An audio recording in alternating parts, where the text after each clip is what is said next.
Hello, I'm Darren Bontes and welcome to another episode of Lazygamer TV. Now today we're looking at games based on movies and movie properties, games that expand on those universes. Now hold on, I know what you're thinking. Those games are always terrible. And you know what? You're absolutely right. But every now and again something great comes through, something that shines like a gem in a pile of, you know, that stuff that comes out the other end of people and animals. So we went through that with really thick gloves on, and we searched and we searched and we held our noses, and some of us got sick.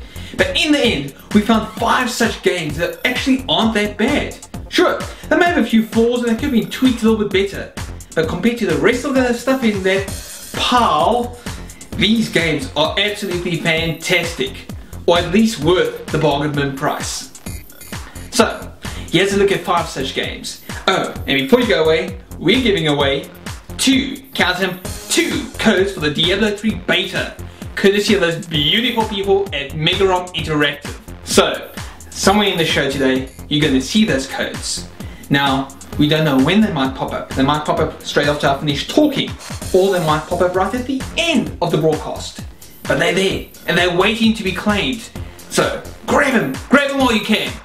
So without further banter, here are those 5 games. We are a fraternity of assassins, born to follow the code of fate. My father killed by it. My mother died for it. I'm hunted because of it.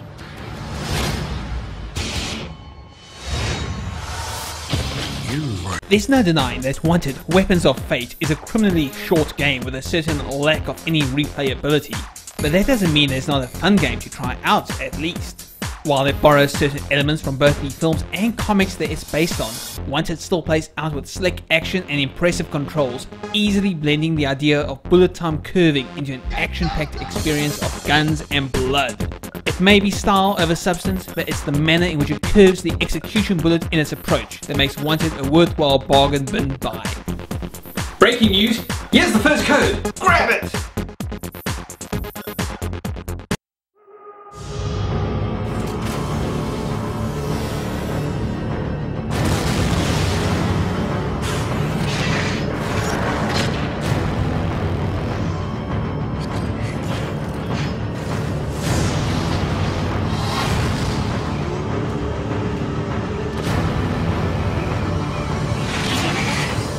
If it is broke, then cannibalize a similar success and fix it, am I right?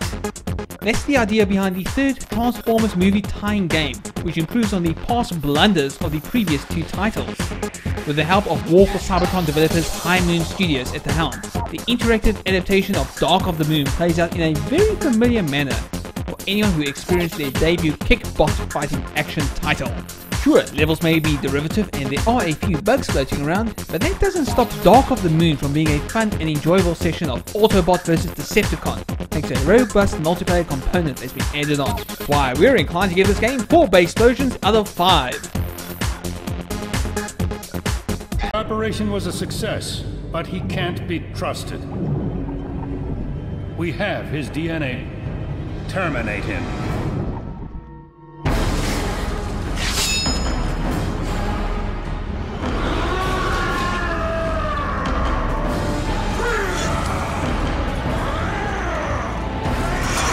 There's no denying that the Canadian Mutant is one of the most popular members of the X-Men, which is clearly evident in the number of games that he has appeared in. Unfortunately, those games have also had an annoying tendency of being absolutely terrible, a legacy they endured painfully until this movie tie-in arrived.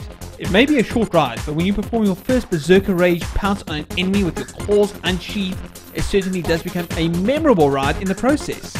Bloody, brutal, and unflinchingly unapologetic in its approach, X-Men Origins Wolverine the game finally puts the schnicked in Exschnickgeland. And yes, that is an actual word. Just look it up. I promise you. Who are you gonna call? That's your cue, killer. There's something strange in your neighborhood.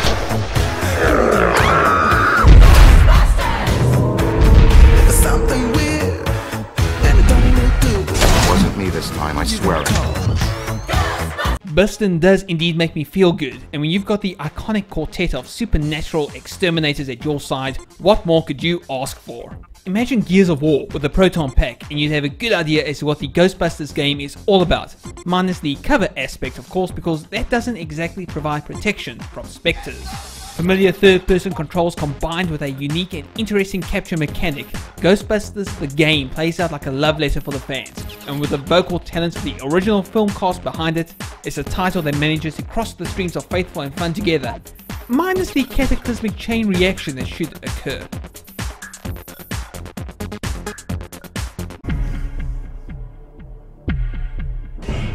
I'm Hell's messenger. Name's Riddick.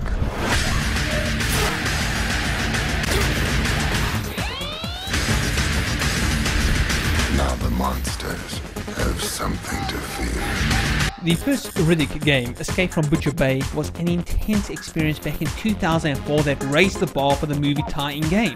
A bar that was polished with HD and the bonus re-release when its sequel, Assault on Dark Athena, arrived. Successfully blending action, suspense, gorgeous visuals, and the voice of Vin Diesel, Dark Athena brings out the best in Riddick, which also translates into him bringing out the worst that he has to offer as he slices and guns his way through levels. It's pure value for money, and if you're looking for something different than the usual run and gun first-person shooter games on the market, then you cannot go wrong with Riddick.